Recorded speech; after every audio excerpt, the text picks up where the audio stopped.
Alrighty guys, we're back for Sureshot Gruel, and this is an Outlaws of Thunder Junction standard brew, and I'm Redcat. Let's briefly go over the deck, then hop right into some ranked.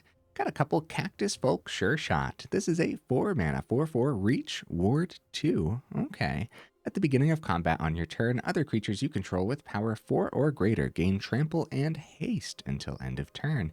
Interesting card, man. There was one card in particular that I really wanted to pair with Sureshot here, and that was Anzrag, the Quake-Mole, a 4-mana 8/4 legendary creature. And when Anzrag becomes blocked, untap each creature you control. After this phase, there is an additional combat phase. It's about time I return to Anzrag, dude. What a cool card. It also has a bottom ability. 3 double red, double green. Anzrag must be blocked each combat this turn if able. That's a pretty good ability to be tacked onto Anzrag, but it is 7 mana, so I don't know how often we actually get to activate that ability. We also have another top end card that'll work well with Sureshot, and that's just Two-Headed Hunter. At a 5 mana, 5/4 with Menace, it's not that great, but at least it does pair with that Sureshot. But really, it's in here because of that adventure side. At instant speed, 1 and a red, target creature gains double strike until end of turn. Cool. And then eventually, when we do hit 5 mana, it would be pretty neat if we do have that Sureshot on the board to give this Trample and Haste as well when it comes in. But for now, I'm going to rearrange it as a 2-mana card to give double strike to important creatures like Slickshot Show-Off as a 4-of in here. Oh dear, guys. As well as all 4 Monastery Swiftspear. Yep, it's one of those types of builds. And then cards that work really well with both of these, like Monstrous Rage, of course. Demonic Ruckus made the cut too. We got some protection for these important creatures. We got 3 Snakeskin Veil for our protection. I suppose this could be your protection spell of choice, or realistically your card of choice too. Some people just don't like to play with protection spells, and I understand. But Snakeskin Veil is an interesting protection spell because at the very least it does buff your creature up with that +1/+1 counter too. Their cards packed in, we got all 4 Kumano faces Kakkazan because it is freaking terrific. We also have a 1-of Picnic Ruiner just because it is like one of those types of builds.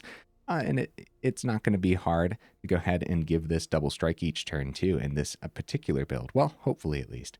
Also have a Ruby, a Daring Tracker in here, 2 mana, 1/2. You can tap it to add a red or a green. That'll come in handy. It does have haste, and when it attacks, while you control a creature with power 4 or greater, Ruby gets +2/+2 until end of turn. It's actually a pretty powerful creature, and it really does pair beautifully with that Anzrag too. Got one more new card packed in. We got a couple Ferocification in here. It's a 3-mana enchantment. At the beginning of combat on your turn, you get to choose one of these. Target creature you control gets +2/+0 until end of turn, or target creature you control gains Menace and Haste until end of turn. Interesting card, man. You know what almost made the cut instead of this Ferocification?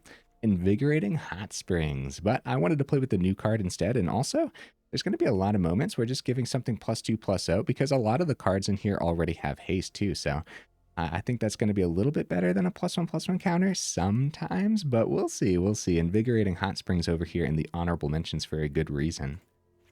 In the mana base, guys, some noteworthy things. We do have a Restless Ridgeline over here who endures Crucible of Defiance, of course, making the cut, leaning towards mountains because the deck is heavily leaning towards red, of course. And then we also have the fast land majority, and then a little bit of Rockfall Veil too, because I do think every now and then it's going to be pretty greedy. You're going to want to do like 3 red things on the same turn, for example, so, or 2 red things and still keep a Snakeskin Veil open. So a lot of dual land. Other honorable mentions, all of these almost made the list. Hammerhand, something to consider. Twinferno, opting for the Two-Headed Hunter in a deck that's running that Sureshot just makes a lot more sense to me over the Twinferno. And then Reckless Stormseeker also almost made the cut, but opting for a non-creature spell with Ferocification instead because of the Slickshot and the Swiftspear. Okay, guys. I do my dandiest to go ahead and save the more in-depth discussion for the end of the video. In the meantime, let's go ahead, take this into some ranked, and see how we do.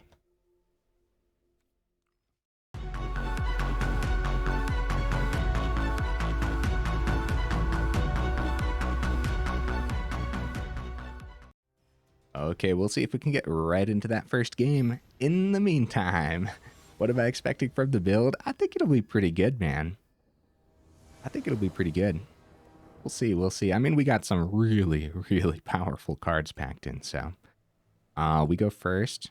Ooh, oh my. No green source. The game thinks we're playing mono red, and that's fine. Let's go ahead and keep this. See what happens. As long as the opponent doesn't concede on the Swiftspear play. Every now and then it happens. Okay, Lorekeeper. We probably just play the Show-Off instead of like plotting it or anything like that. Yep, we just play it. We get that extra damage through right now. Against dinos, they do run removal, like the dino removal, right? But so land off the top would be terrific. I believe we have 23 mana in here. Oh, Cinder Maw. Players can't gain life. Okay. So there's some mana. Was it Ferocification for the turn? Or do we want to go Kumano, then double strike the Show-Off? While the Show-Off is around, we should probably do that. So Kumano before combat. We have a great block on the ground. We could do Combat Trick on the Swiftspear instead. Nah, we'll allow them to trade with the Swiftspear if that's what they want. Or they might take it too, you never know. So we'll go double strike on the Slickshot Show-Off and allow that trade to happen on the ground. Pretty good, 10 damage in the air. We'll see if we get to keep the Slickshot Show-Off around, because if we do, then Ferocification will end this.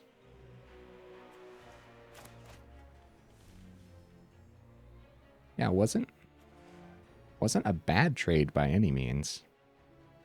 I suppose we could have kept the Swiftspear back. If we put the double strike on the Swiftspear, that would have been fine too, I suppose, but... Alright, just a Hulking Raptor on the ground. At that point, we might as well just give the double strike to the Slickshot Show-Off, right? Because that'll be the 6 in the air.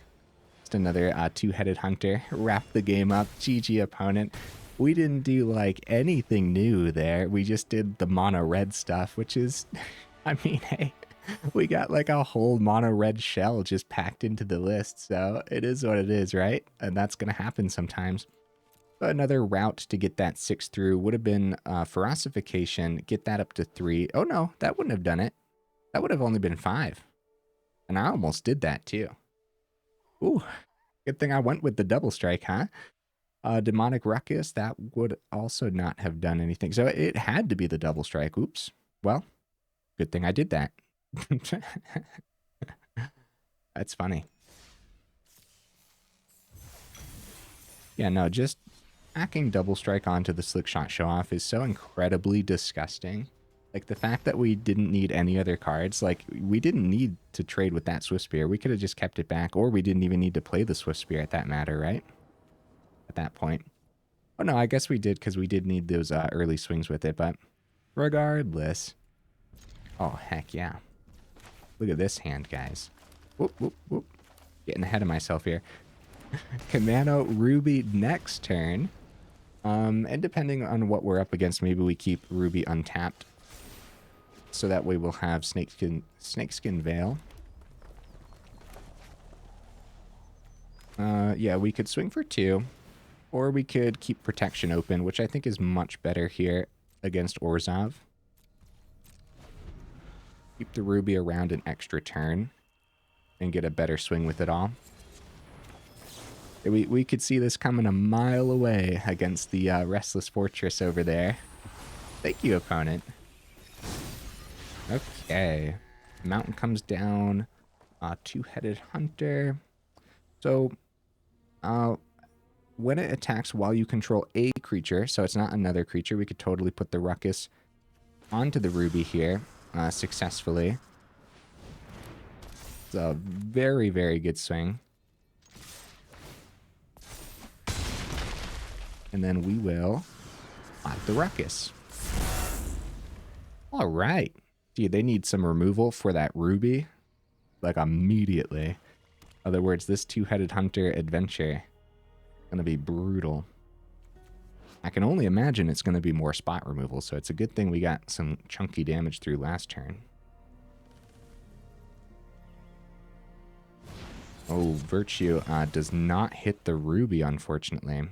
But it does gain them some life, which is good. So they're back up to 13 here.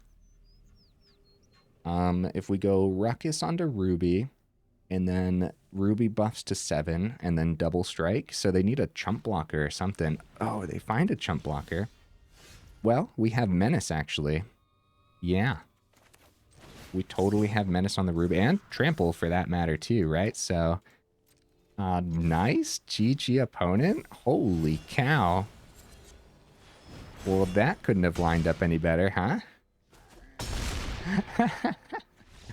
Well, 2 wins in a row so far. Good stuff, man. We got to see more of the Gruul side of the list there.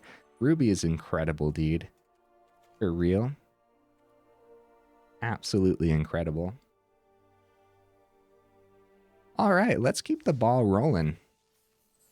Feeling good. I think that, honestly, the rest of the games can go however they want. The deck has showcased exactly what it's trying to do and what it'll do most games.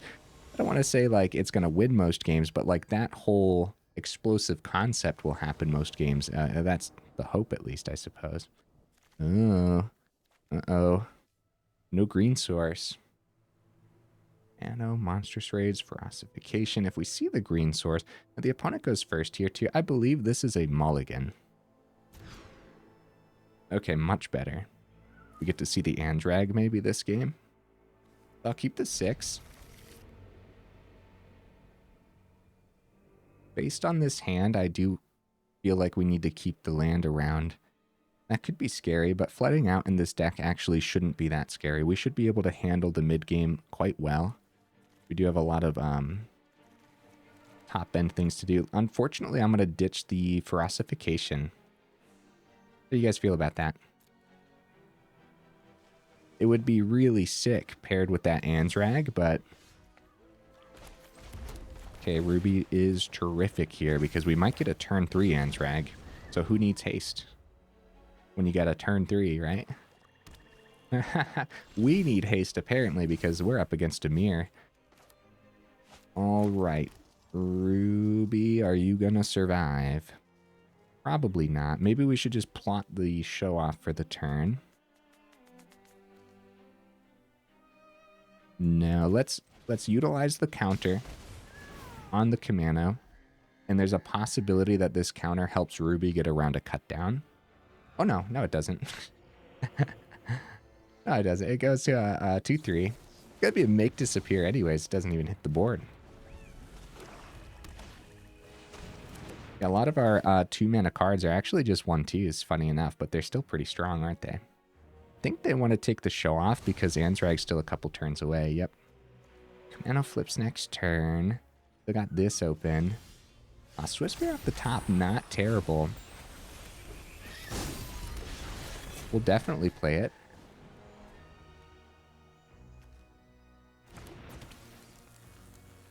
Yeah, so not having the Ferocification that we sent, like not having haste on the Anzrag, probably means Anzrag runs right into spot removal against Dimir. That's scary stuff. There's a possibility that it survives, though. Every now and then, I'm surprised. Okay, Copperline Gorge. We don't have a great swing into the Preacher, so we're going to keep the etching back for now. All right, nothing else to do. Let's see if the Anzrag sticks around.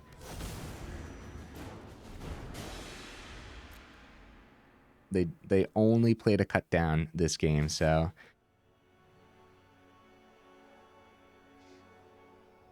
They're looking at the Anzrag.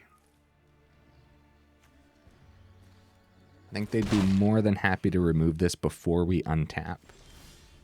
Passes back. We see more mana, unfortunately. Now, they have a terrific trade into the Anzrag with the Preacher because of the Death Touch. So, the trade happens. Etching gets 2 through, and then it untaps and gets another 2 through. That doesn't seem that great, does it? Well, we'll play the Veil.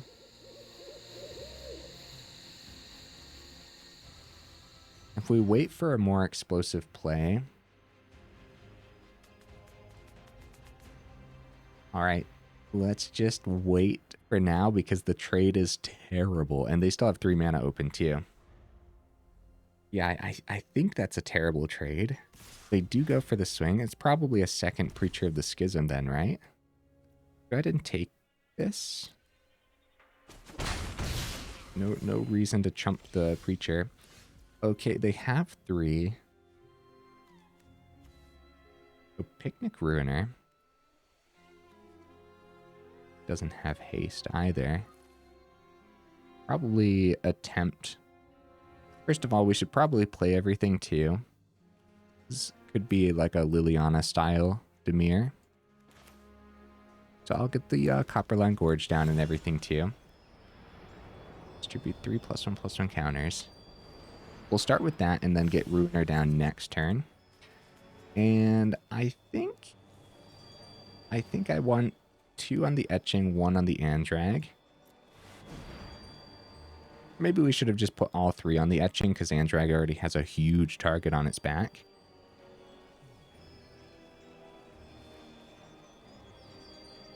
Anzrag, no! Get down! Alright, so I'm going to get that 4 swing through for sure. At any point, the opponent's missing mana too.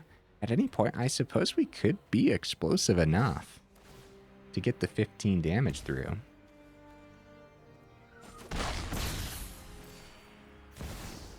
Tiny Bones. Ooh, all this death touch is disgusting. Oh, Slickshot Show-Off. Nice.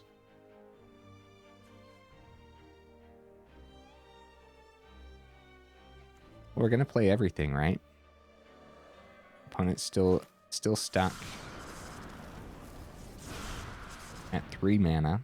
See if they remove the Show-Off. We can't really swing on the ground, I guess, because Tiny Bones is still a great trade. Yeah, all this death touch is rough when we don't have extra damage getting through. Oh, a trade with Mastermind. I suppose that's not a terrible trade for us, right? Get Picnic Ruiner down, and at the very least, when we get Double Strike on the Ruiner, then maybe we'll get around some of the death touch. Oh, they go for the full swing, though, and they really are plugging a lot of damage through. No blocks. What could we see off the top? Because if we see something that gives Double Strike, for example, to the Kumano, that's 8 damage there. Then the Double Strike on the Ruiner is only another 4, and they're at 15 right now. Oh, they take the Ruby Daring Tracker from our grave with the Tiny Bones. I'm surprised that this Dimir list is stuck at 3 mana. Restless Ridgeline. Oh, that could have been good. I think it's a little bit late for that right now, though. Since we're at 6, I believe...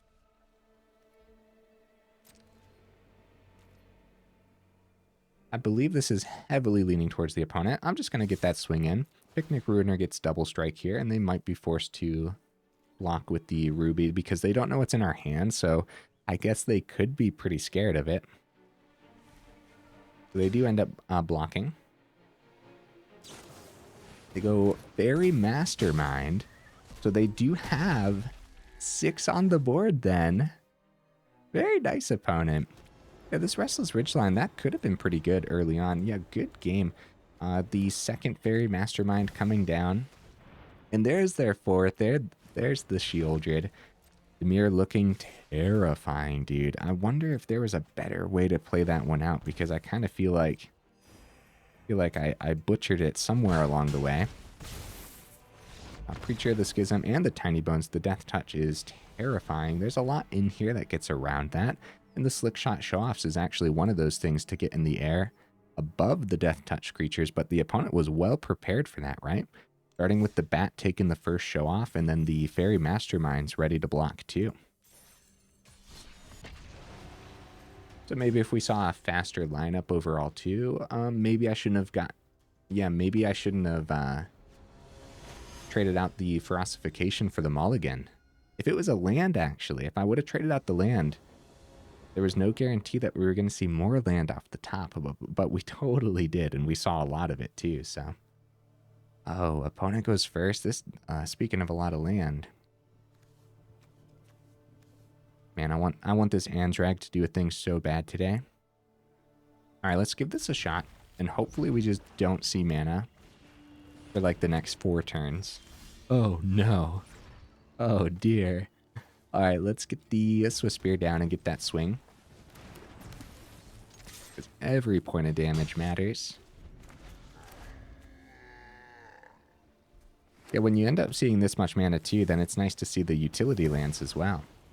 Go for the cut down, get that swing through. And it was Citadel or a black mana, by the way, for their turn. That comes in tapped. Okay. Forest, Ruby, keep Snakeskin Veil back. It is a good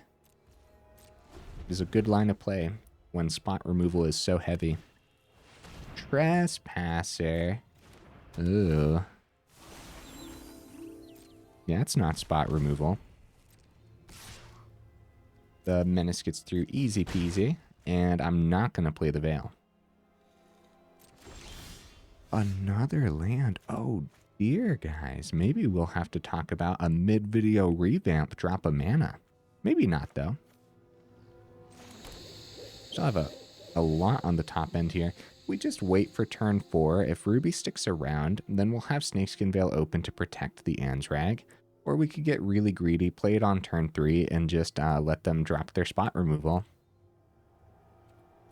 I say let's skip the greed this time. Oh, it goes to nighttime too, though, so Glutton is even more dangerous. Transmogrant. No, not my Ruby. Okay, I guess we'll protect it then. It becomes... I was going to say a better blocker, but the Stalker has Menace anyways. Okay, now we want to see another Veil off the top, so that way our plan can stay true, right? It does switch back to day. Look at all these Karplusan Forests. Getting in my way, dude, huh? Alright, so we'll keep the tracker back. We'll get the Anzrag down. Actually, we could swing. We'll get Anzrag down before. And then we can swing with Ruby. They can't block with the Transmogrant.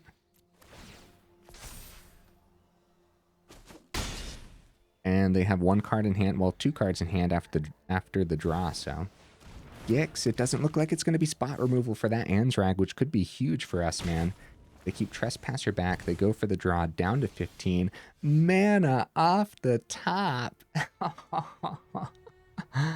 That's brutal, man. Okay. So the flood is real. Let's see what they end up doing here. Double block into the tracker. They take 8.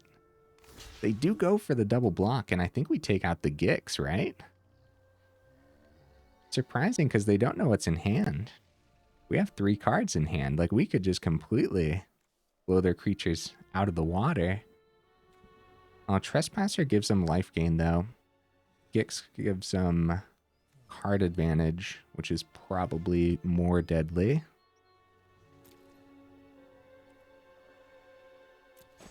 Yeah. I guess it was a worthwhile double block still, though, because if we did have stuff in hand that was going to help us do more damage, go for the throat. Yeah, I guess they were thinking like, oh, if we pump a whole bunch of trample and stuff onto the Ruby, then they were going to die anyways without the double block. Down to 5, more mana off the top. Oh no, guys. Pass it back to the opponent. Drop of the GG. That's brutal, man. That's a big flood. 1, 2, 3, 4, 5, 6, 7, 8, 9 mana. Guys, we only saw 4 cards that weren't land. Wait. I could have mulliganed, right? We kept a hand with 4 land in the opener. Okay. Before I go mid-video revamp and drop a land, let's consider that. Let's get into another one here. The games are really fast, luckily. Yeah, because there's going to be plenty of moments where we want to see 4 on turn 4, 5 on turn 5. There's a lot of moments where we want to keep open mana. for a lot of different things. Have extra mana for combat tricks on the same turn that we play a hasty creature. So like mana, like the deck actually wants a lot of mana on the board. Well, not that much. Not as much as the last game, but you guys totally know what I mean. But keeping at 23 for now. I feel like this could be a game where we might miss our third for like 3 turns in a row or something. I doubt it, but it could happen. I really want to see this Ferocification do a thing today too. Heck yeah, man, we keep this.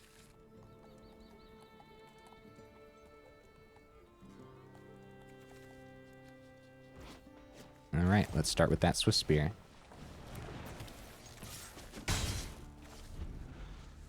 So, very doubtful that we go double down on the Monstrous Rage, but you never know. We'll probably just go for the 1 Monstrous Rage for the turn. Keep the other mana open. That's totally fine.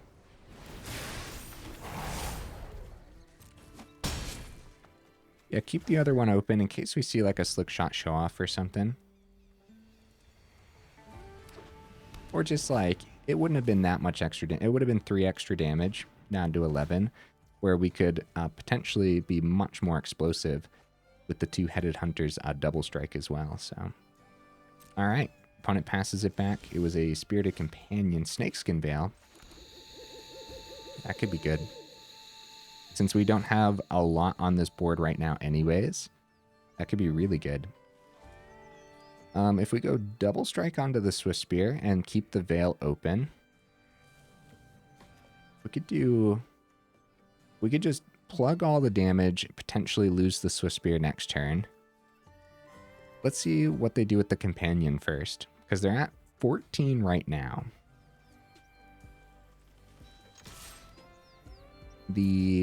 Let's see if they block. If they don't, I think I'll just maximize damage and just go for it, man, you know? Yeah, let's do that.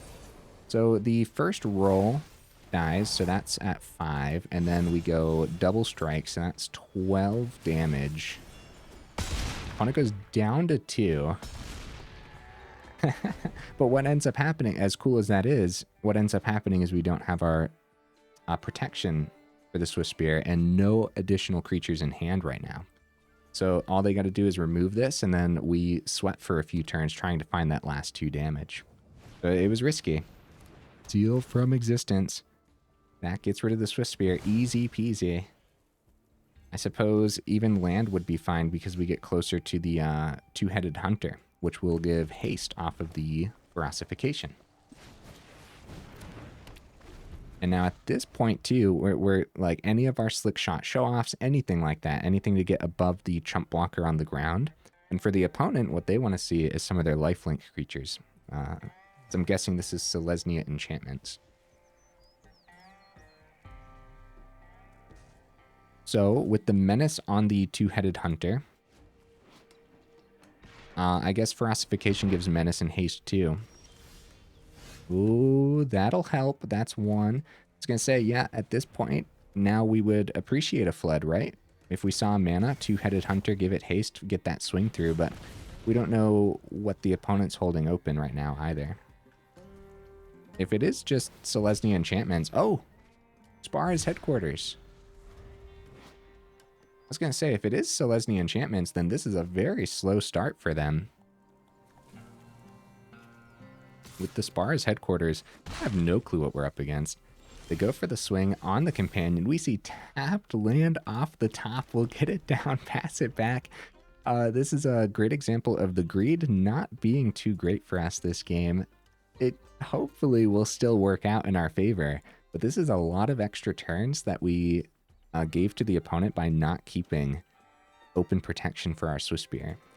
Like if we hit that Veil when they dropped that Seal of Existence, then we could have had an even more explosive turn. The turn right after that, right? So, great example.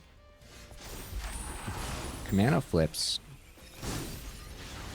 I suppose. They have 3 mana open. It feels probably like spot removal. We could just keep the Veil. Put Menace on the Etching and just keep the Veil open, right? I was going to say 2-headed Hunter, giving that haste would be cool. But we'll just give Menace to the Etching to get around their blocker.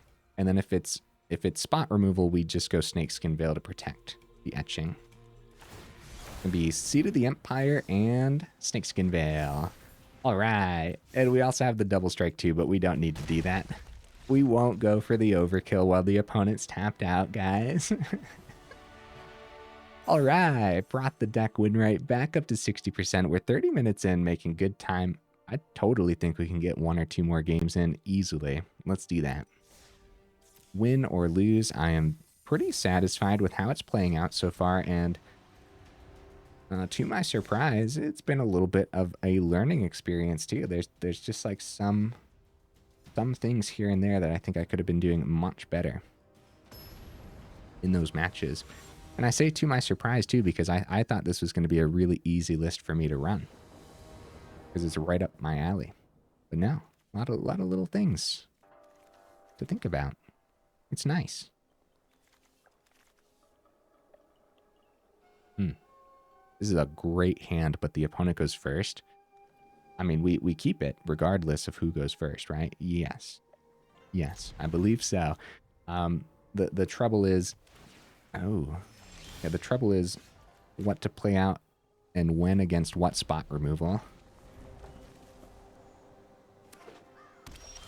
Oh, Restless Bivouac.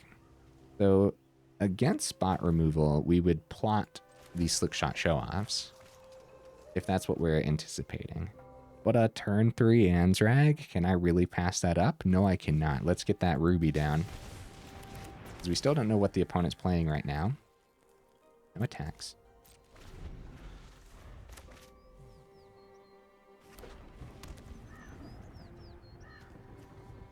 So maybe burn. Lightning Helix. That, unfortunately, lands regardless. Even if we drop the Monstrous Rage, it'll still be 3. Ferocification. Okay, interesting. Interesting. I'm going to get that down and established. No, I'm not. No, I'm not. I'm just going to play a Slickshot Show-Off. No, I'm not. With one open. 1 second, opponent. I am pondering, my friend. Wow, I can't believe the decision here. So if we play Show-Off and attempt the swing, I suppose a Play with Fire doesn't actually hit it, because we'll go Monstrous Rage to get it around it. And it likely dies next turn. If we just plot a Show-Off, then that's not a very great turn either, I would say. Although we'll have the Ferocification play after the fact then. So we plot it to get around the burn for this turn and keep the Monstrous Rage for something more explosive. I don't know, man. That's a tough decision. Opponent's chilling at 24 right now, too. Yeah, establishing Ferocification for a turn 4 hasty Anzrag, there's no guarantee there. Okay, they tap out. That is great news for us, man. So, we will go for the free Slickshot Show-Off, since we paid for it last turn. Ferocification, get that boost. And they still have the 1 treasure, so we want to wait on the Monstrous Rage.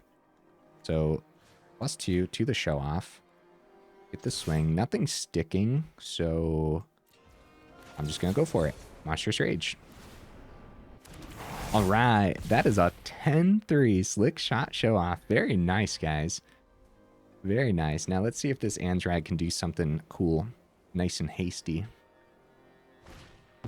Burn down the house. All right.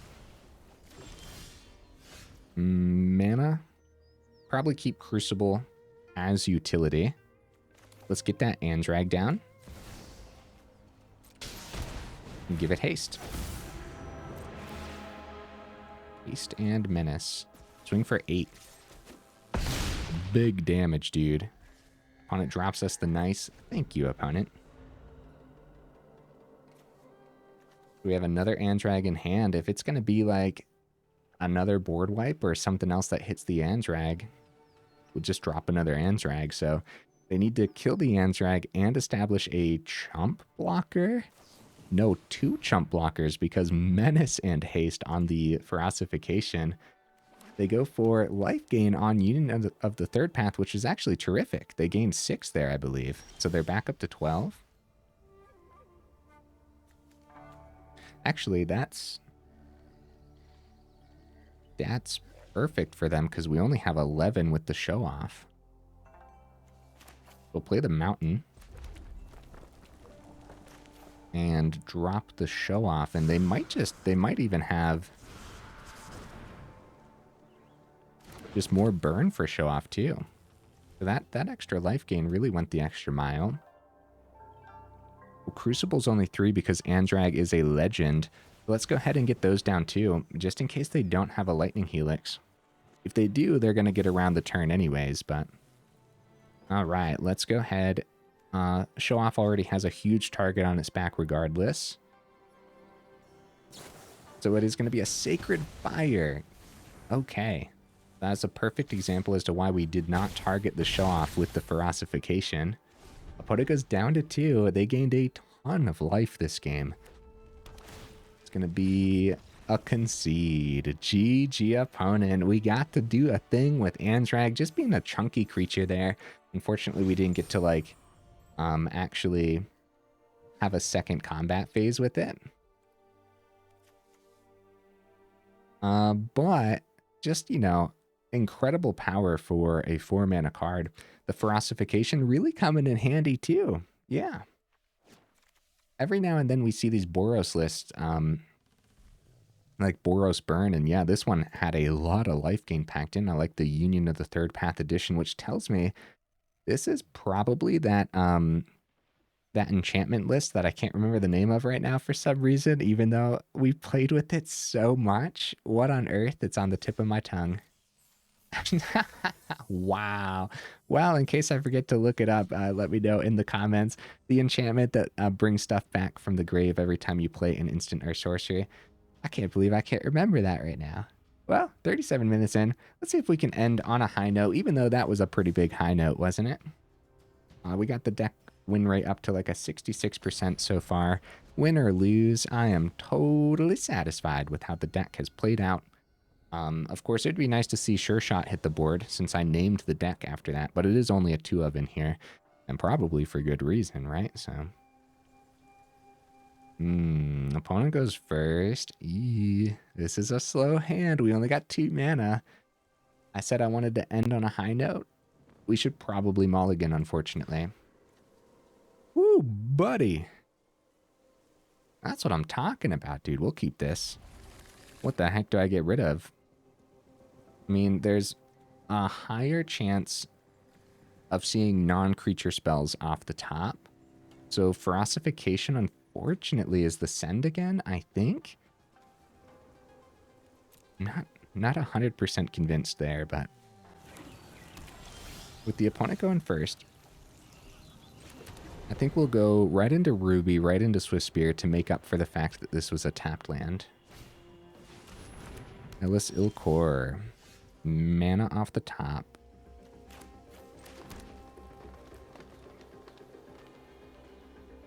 If we start dumping stuff onto the board, I mean, I guess. Ellis won't let the Swiftspear get through, but yeah, just making up for the fact that we started off a little bit slow here with the Ridgeline makes the most sense to me.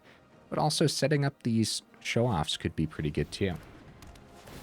All right, opponent up to 21. They get a 3/3 blocker on the ground. These show-offs going in the air is going to be huge for this match. They send a Preacher. They must be looking for a 3rd mana or already have a Preacher in hand. With a Forest, not a great draw because we'll have to go Crucible to actually do 2 things on this turn if we want to do 2 things. No, we could tap the Ruby. Double plot the show-offs or just play them. Let's just play them and start swinging in the air. Right? And we'll use the Ruby to keep the Crucible for now as utility because we might need the utility. Yeah, we plot them if we think they're going to get removed. We play them if we just need more damage or if they have a chance of not getting removed before getting explosive. And since we have 2 of them on the same turn, they might only have removal for 1 of them. All right, Gix comes down. Go back up to 20. We definitely want to see some non-creature spells off the top. They have terrific swings here. I think they full swing draw 2. We take this 6, guys. Yeah, if we see... There's so much we could see off the top that would be terrific here.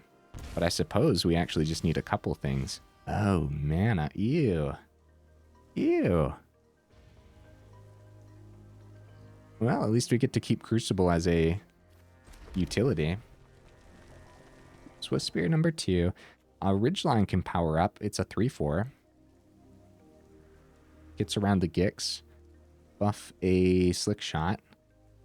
Ruby doesn't get buffed, though, for the turn. Oh, Ruby is actually what we need to power up the Ridgeline anyways.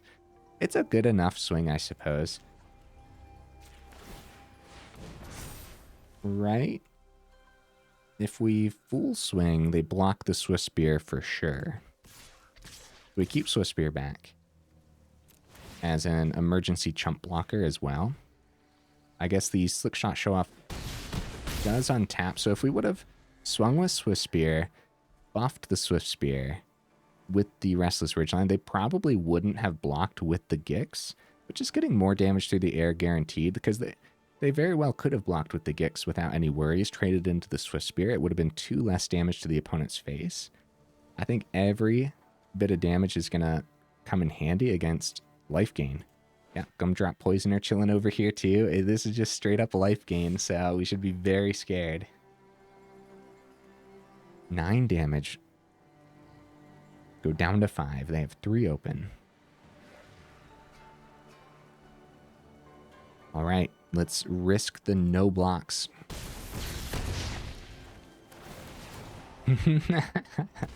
Okay, they go for the draw 1 time. They're thinking about it. Yep, they're going to skip it. They draw once off the Gix. 4th mana comes down. Lunarch Veteran. Crap. Crap. Okay, back up to 11. Dude, we need to see something great off the top. Double strike on a Slickshot Show-Off wouldn't even do it, right? So if we see Anzrag, we have no way to give it haste. Haste of the Uneaten Feast. Bro. It's going to be a Deep Cavern Bat. Now they can block in the air and take our Swiftspear out of the hand.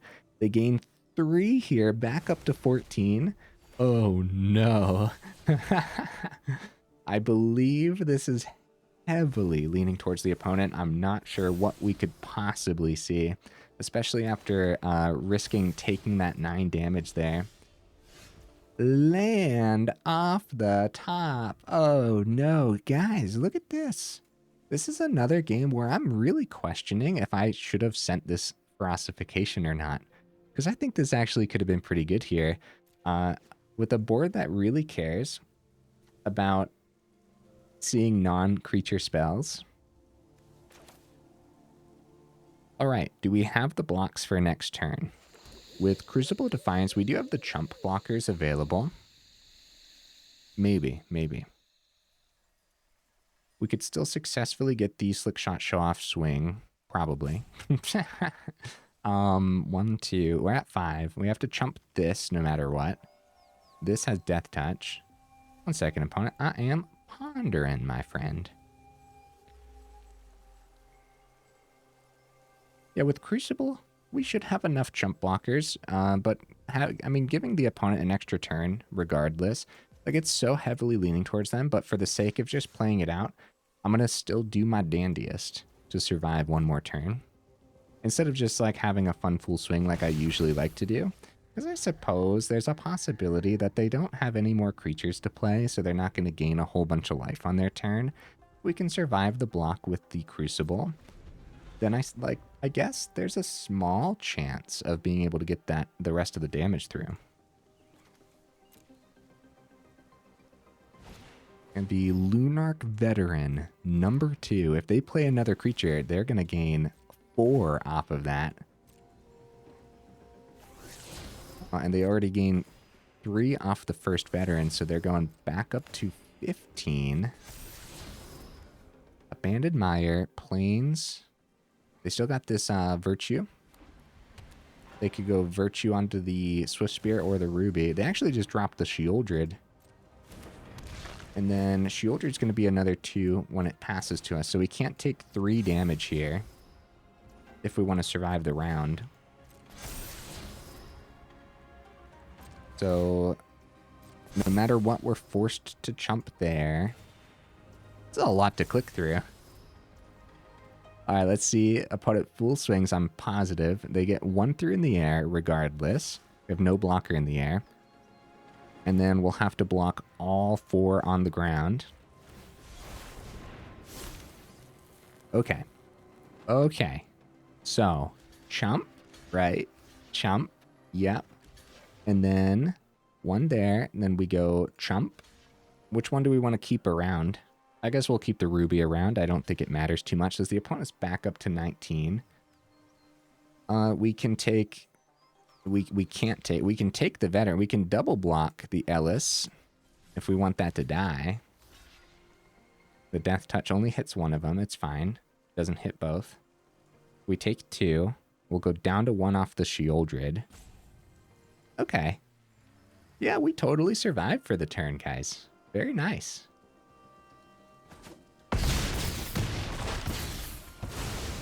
We lose, like, everything for some reason. Wait a minute, wait a minute. How did that LSL core hit both of them? Wait a minute, what am I missing there? Ruby is a 1-2. Monastery Swiftspear is a 1-2. The 2 damage should have only hit 1. They can divide the damage as they choose, huh? Wait, for some reason I thought that was only with Trample. Oh, well, it doesn't really matter. At least the LSO core's off the board now. Copperline Gorge. Oh my goodness, dude, we really have to consider less mana. I hope I didn't accidentally have more mana in here. Overall. Right? Maybe I accidentally put 24 in or something. Even so, 24 shouldn't be that bad. We go for the block on the ground. We get the 4 through. And Copperline Gorge. Haha, surprise. Good game, opponent. Drop them the GGs and let them swing on in. Or let them finish up any quests they have too. Runark Veteran number 3. I'll tell you what, these life gain decks actually look pretty good, don't they? Especially against the right builds too. It was Ellis Ilcor number 2. Yeah, so I guess because they had to, I guess they were able to choose 1 damage for each of our creatures. You guys will have to let me know in the comments for sure. Every now and then, I miss stuff like that, so. Now, when you do have Trample paired with Death Touch, the Trample, like, goes through to every blocker, right? Or maybe you don't need the extra trampling damage to hit through. I totally forget right now, and I'm not sure why. Got the deck win rate down to a 57%. That's more realistic for sure. All right, we got to talk about this deck list again too, because we had, I feel like, several floods today. There were a few moments too where we, oh, end of video pack. Sure, why not? Let's do it. Outlaws of Thunder Junction. Oh, Step Between Worlds. Cool, cool. All right, guys. Hey, while I have you here at the end of the video, make sure you check out that description. Oh, that was my 3rd. I must have got this from leveling up, right? The Mirror of the Wilds. We got to try that one out soon. Anyways, make sure you check out that description where we got that Patreon link as well as that Discord link. Join both of those up if you want to, of course, right? The Patreon, the best reason to join that up, I always bring this up, is actually just the guaranteed patron suggestion that we play on the channel then. In order of priority, it goes patron suggestions, then Discord suggestions, then comment suggestions. So if you ever like drop a suggestion in the comments, consider dropping it over in the Discord as well. And that'll help me know that it is worthwhile to play on the channel, I suppose, is a way of putting it. Also, guys, if you made it this far into the video, for real, y'all are champions, and I really do appreciate you. So just thought I'd say it now before the very, very end. So the more in-depth discussion starts now. Ferocification. How do we feel about this? I actually really liked this. I feel like I shouldn't have sent it in a couple of those games. I feel like if I would have kept it instead of something else in hand, that maybe we would have actually had an easier time. This is one I'm going to be looking into a little bit more here in the future or in the near future. It's a card to keep an eye on. I don't know. I really liked... Well, first of all, too, there's something else I wanted to double check here as well. So, well, first of all, I really like Invigorating Hot Springs, just like as a card in general. It's also an uncommon, and so like Ferocification is going to take its spot after rotation for me. Of course, it doesn't modify our creatures, but that's fine. We're going to be losing a lot of the modify cards anyways. Or all the modify cards, I guess. I guess so. But there's other like counter decks and stuff that care about that stuff. Regardless, yeah, Ferocification, I like it. Now, the other card that I wanted to look up here before I forget, Arcane Bombardment, that's what it's called. Dude, that Boros list was an Arcane Bombardment deck. I'm almost sure of it.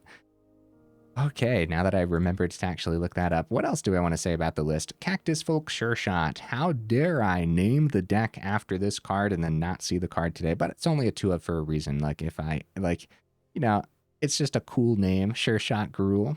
So, even though I guess technically it is the build around, as we want to give haste to our top end like Anzrag and the two-headed hunter. We want to be able to survive the mid game because a lot of these explosive lists with the Slickshot Show-Off and the Swiftspear, they kind of like fizzle out after turn 3, turn 4, at turn 5. Now the opponent's gaining too much life or anything like that, right? It starts to fizzle out. I wanted to build a Gruul deck that knows how to deal with the mid game, and honestly, like overall, this was fine. The big issue I saw there was once we were getting to that mid game, if it came down to a top deck war or something, we have no like card draw packed in, so really hard to keep up with the card advantage, even though we might be keeping up with like the damage advantage and like actually getting cards through, trampling, menace, all that. Which is a lot. There's a lot of things in here that give trample, menace from the Ruckus. We get menace on the Ferocification. Menace is already on the two-headed hunter as well. Of course, trample on the Monstrous Rage. So a lot of, I guess you can call it evasion at that point. Of course, flying on the Slickshot Show-Off too.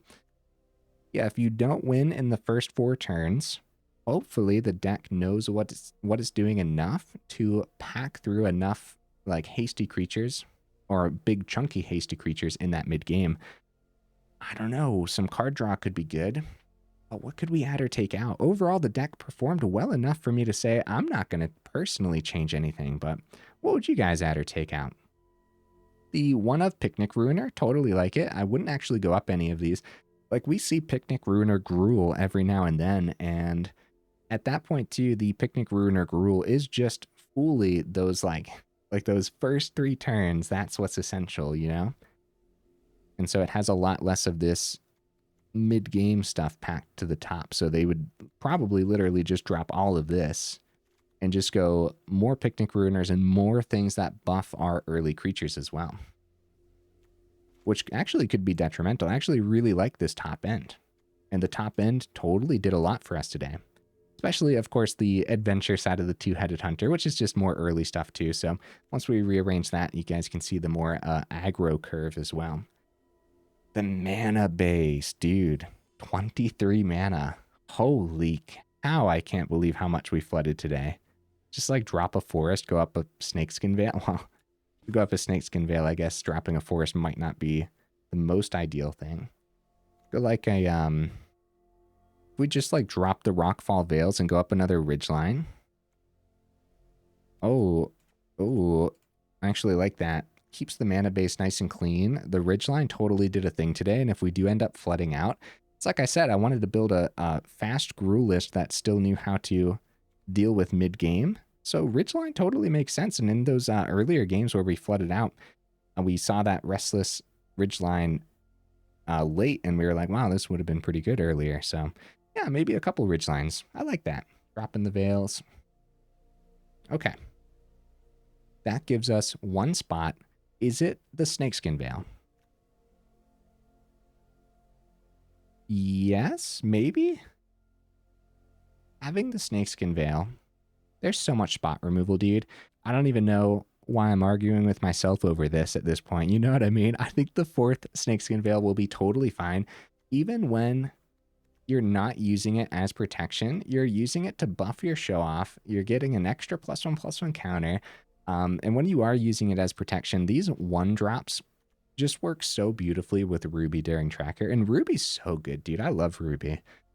Ruby can be as good as turn 1 Kumano, turn 2 Ruby, drop the 2nd Kumano.